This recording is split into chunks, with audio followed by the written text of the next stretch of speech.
My dear Wormwood, I am delighted to hear that your patient's age and profession make it possible, but by no means certain, that he will be called up for military service. We want him to be in the maximum uncertainty, so that his mind will be filled with contradictory pictures of the future, every one of which arouses hope or fear. There is nothing like suspense and anxiety for barricading a human's mind against the enemy. He wants men to be concerned with what they do. Our business is to keep them thinking about what will happen to them. Your patient will, of course, have picked up the notion that he must submit with patience to the enemy's will. What the enemy means by this is primarily that he should accept with patience the tribulation which has actually been dealt out to him, the present anxiety and suspense. It is about this that he is to say, "Thy will be done." And for the daily task of bearing this, that the daily bread will be provided. It is your business to see that the patient never thinks of the present fear as his appointed cross, but only of the things he is afraid of. Let him regard them as his crosses. Let him forget that, since they are incompatible, they cannot all happen to him, and let him try to practice fortitude and patience to them all in advance. For real resignation at the same moment to a dozen different and hypothetical fates is almost impossible, and the enemy does not greatly assist those who are trying to attain it. Resignation to present and actual suffering, even where that suffering consists of fear, is far easier and is usually helped by this direct action. An important spiritual law is here involved. I've explained that you can weaken his prayers by diverting his attention from the enemy himself to his own states of mind about the enemy. On the other hand, fear becomes easier to master when the patient's mind is diverted from the thing feared to the fear itself, considered as a present and undesirable state of his own mind. And when he regards the fear as his appointed cross, he will inevitably think of it as a state of mind.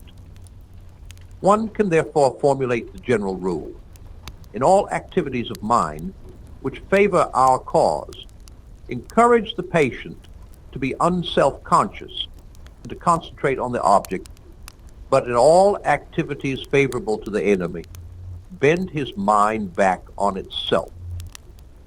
Let an insult or a woman's body so fix his attention outward that he does not reflect, "I am now entering into the state called anger," or the state called lust. Contrariwise, let the reflection, "My feelings are now growing more devout or more charitable," so fix his attention inward that he no longer looks beyond himself to see our enemy or his own neighbor. As regards his more general attitude to the war, you must not rely too much on those feelings of hatred which the humans are so fond of discussing in Christian or anti-Christian periodicals. In his anguish, the patient can, of course, be encouraged to revenge himself by some vindictive feelings directed towards the German leaders, and that is good so far as it goes. But it is usually a sort of melodramatic or mythical hatred directed against imaginary scapegoats. He has never met these people in real life. They are lay figures modeled on what he gets from newspapers.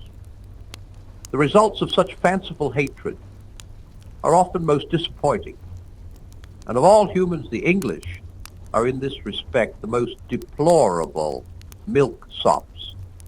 They are creatures of that miserable sort who loudly proclaim that torture is too good for their enemies, and then give tea and cigarettes to the first wounded German pilot, who turns up at the back door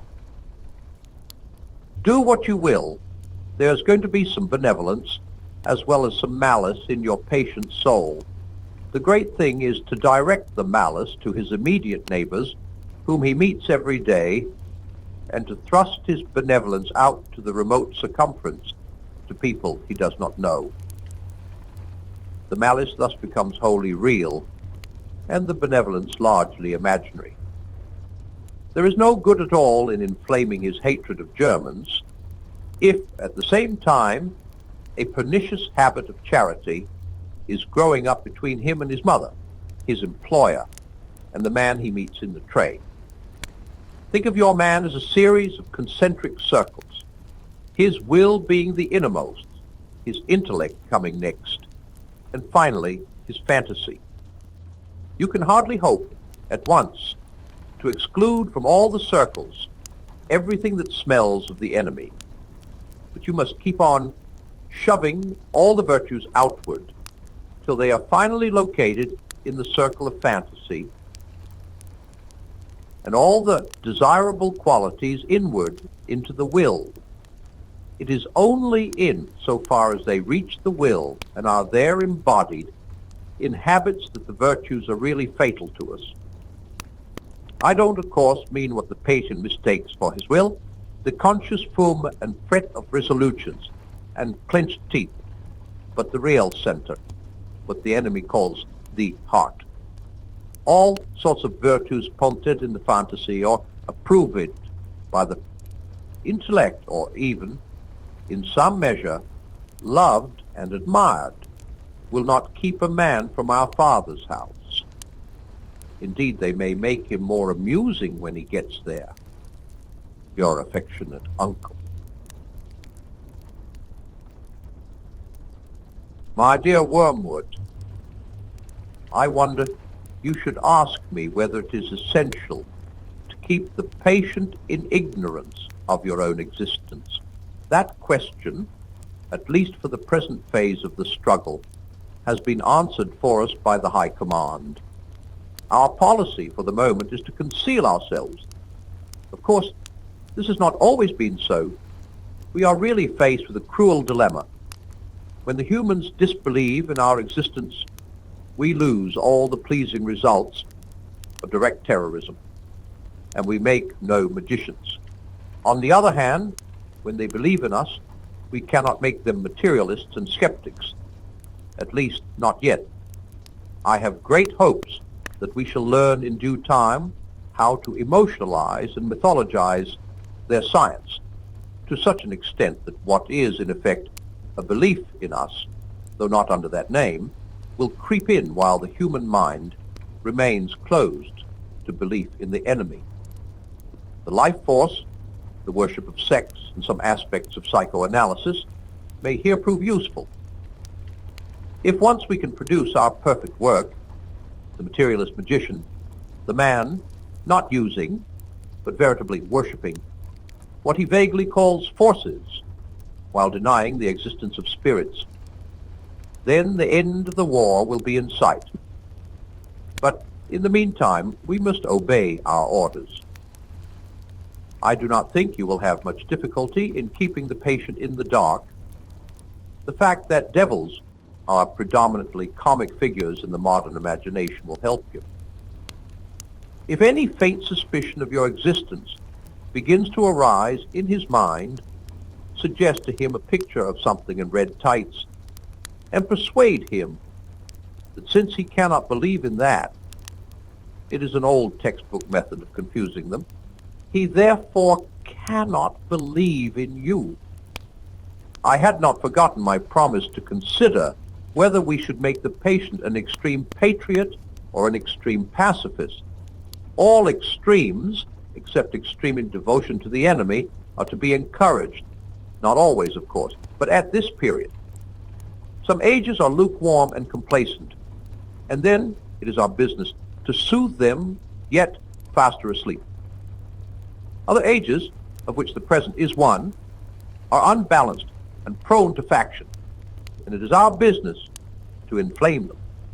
Any small coterie, bound together by some interest which other men dislike or ignore, tends to develop inside itself a hothouse mutual admiration, and towards the outer world a great deal of pride and hatred, which is entertained without shame because the cause is its sponsor and it is thought to be impersonal. Even when the little group exists originally for the enemy's own purposes, this remains true. We want the church to be small, not only that fewer men may know the enemy, but also that those who do may acquire the uneasy intensity and the defensive self-righteousness of a secret society or a clique. The church herself is, of course, heavily defended,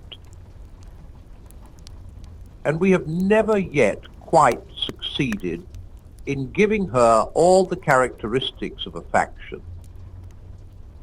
But subordinate factions within her have often produced admirable results, from the parties of Paul and of Apollos at Corinth, down to the high and low parties in the Church of England. If your patient can be induced to become a conscientious objector, he will automatically find himself one of a small, vocal, organized, and unpopular society, and the effects of this on one so new to Christianity will almost certainly be good, but only almost certainly.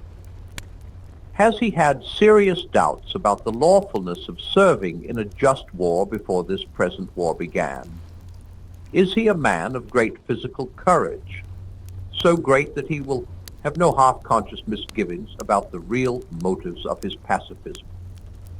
Can he, when nearest to honesty, no human is ever very near, feel fully convinced that he is actuated wholly by the desire to obey the enemy?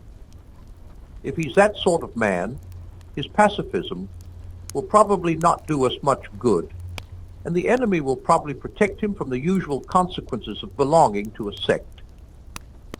Your best plan in that case would be to attempt a sudden, confused, emotional crisis from which he might emerge as an uneasy convert to patriotism.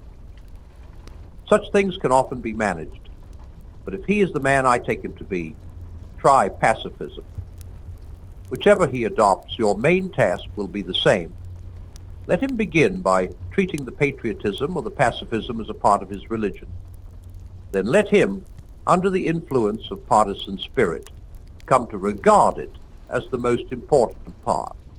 Then quietly and gradually nurse him onto the stage at which the religion becomes merely part of the cause, in which Christianity is valued chiefly because of the excellent arguments it can produce in favor of the British war effort or of pacifism. The attitude which you want to guard against is that in which temporal affairs are treated primarily as material for obedience. Once you have made the world an end and faith a means, you have almost won your man, and it makes very little difference what kind of worldly end he is pursuing, provided that meetings, pamphlets, policies, movements, causes, and crusades matter more to him than prayers and sacraments and charity. He is ours, and the more religious on those terms, the more securely ours. I could show you a pretty cageful down here, your affectionate uncle,